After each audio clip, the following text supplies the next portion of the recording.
Hello, my name is Steve Ono. I am the author of Can Any Guitarist Even Dream, and I'm here to talk to you about guide fingers. Fingers that slide. If I'm playing an A chord, which we've covered earlier, I've got my third finger on the second string at second fret, first finger or second finger and first finger following that, also at second fret on the third and fourth strings. I'm going to hit my 5 strings. Okay. Then I'm going to lift the 1 and the 2. Slide 3 up 1 fret, so it's at third fret. 2 goes on to first string. 1 goes on to third string behind second fret and strum 4 strings.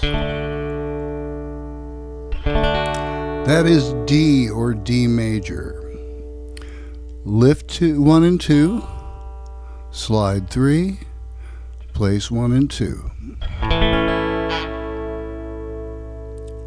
Lift 1 and 2, slide 3, place the 1 and 2.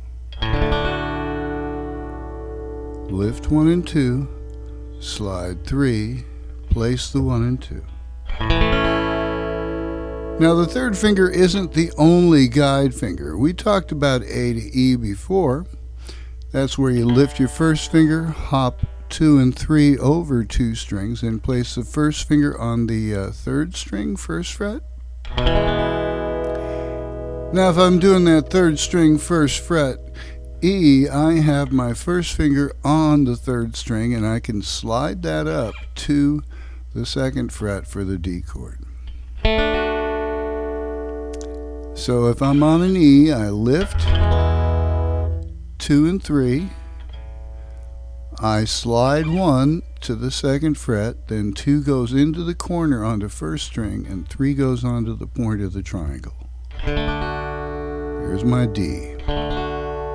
Lift 2, 3, slide 1, place 2 and 3.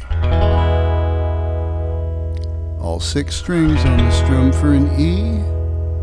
Lift 2, 3, slide 1, place 2 and 3.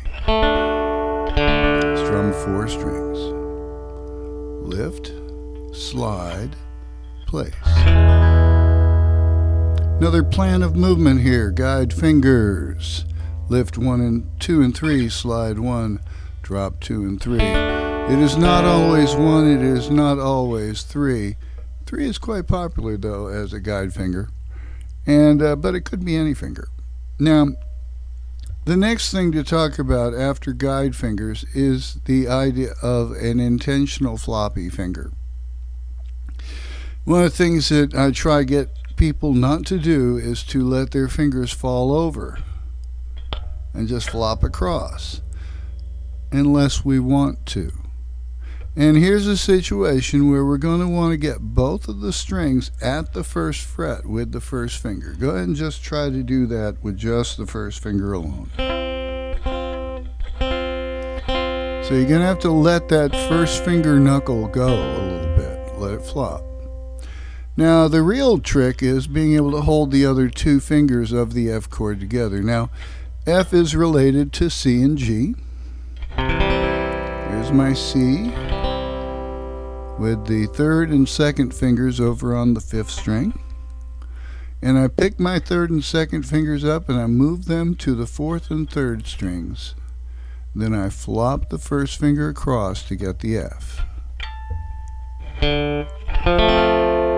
4 strings only. Now if you can get all 4 strings, you're doing really well. It is not easy. I'd rather hear the lower 3 than lose 1 than miss the lower 3. Okay, they have the priority.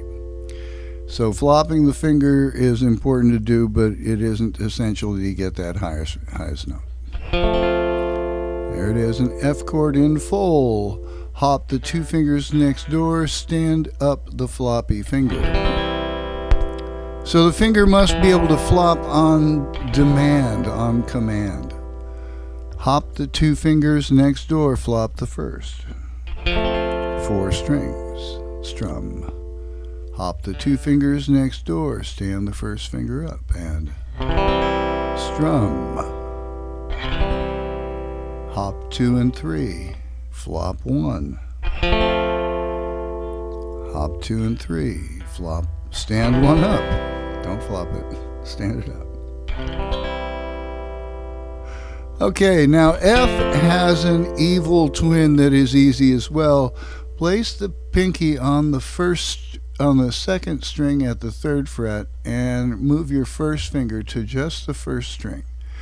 Now lift the 3rd finger off just a little bit, and that is a D minor. Now if you place your 3rd finger back on the 3rd fret of the 4th string, you get that F bass note back.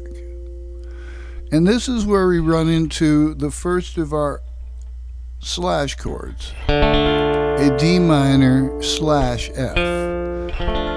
If the D minor is too hard to play with lifting that 3rd finger, some people have a real problem with it, just leave it there with the pinky and play the 4 strings. It'll be fine. It's still D minor.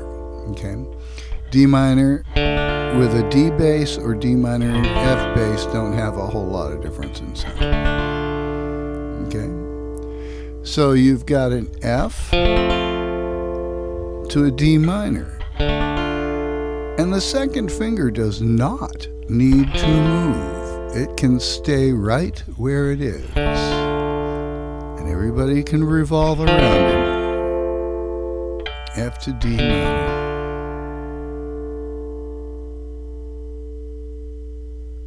Welcome to floppy fingers and guide fingers. 2 more plans of movement.